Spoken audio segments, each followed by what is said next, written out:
ಅವನ ಹೆಂಡತಿ ಗರ್ಭವತಿ ಆಗಿರ್ತಾಳೆ. ಅವಳ ಗಂಡ ಒಂದು ಮರದ ಕೆಳಗೆ ತಾಲೂಕು ಆಫೀಸ್ ಹತ್ರ ಕೂತ್ಕೊಂಡು ಚಪ್ಪಲಿ ಹೊಲಿತಿರ್ತಾಳೆ. ಅವಳು ಏನ್ ಕನಸು ಕಾಣ್ತಾ ಇದ್ಲು ಗೊತ್ತಾ? ಈ ಸಂವಿಧಾನ ಬರಕ್ ಮೊದಲು ನನ್ಗೆ ಹೆರಿಗೆ ಆಗುತ್ತೆ, ನನ್ಗೆ ಗಂಡು ಮಗು ಆಗುತ್ತೆ. ಅವನು ಅಲ್ಲೋಗ ಮರದ ಕೆಳಗೆ ಕೂತ್ಕೊಂಡು ಚಪ್ಪಲಿ ಹೊಲಿತಾನೆ. ಚಿಕ್ಕ ವಯಸ್ಸಾದ್ರಿಂದ ನನ್ನ ಮಗ ಜಾಸ್ತಿ ಚಪ್ಪಲಿ ಹೊಲಿತಾನೆ, ಜಾಸ್ತಿ ಸಂಪಾದನೆ ಮಾಡ್ತಾನೆ.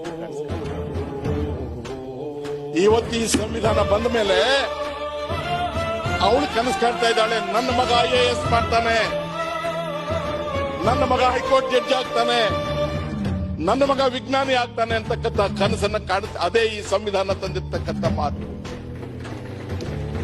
ಸಂವಿಧಾನದಿಂದ ಏನೂ ಆಗಿಲ್ಲ ಅಂತಲ್ಲ, ಕನಸನ್ನೂ ಕಾಣುವ ಅವಕಾಶವೇ ಇದ್ದಂತಹ ಈ ಹೆಪ್ಪುಗಟ್ಟಿದ ಸಮಾಜದಲ್ಲಿ ಎಷ್ಟೋ ವರ್ಷಗಳ ಕೆಳಗೆ ಧ್ವನಿ ಕಳ್ಕೊಂಡಂತಹ ಜನರಿಗೆ ಕನಸನ್ನು ಕಾಣುವ ಕನಿಷ್ಠ ಸೌಜನ್ಯ ಅವಕಾಶವನ್ನು ಕಲ್ಪಿಸಿಕೊಟ್ರು.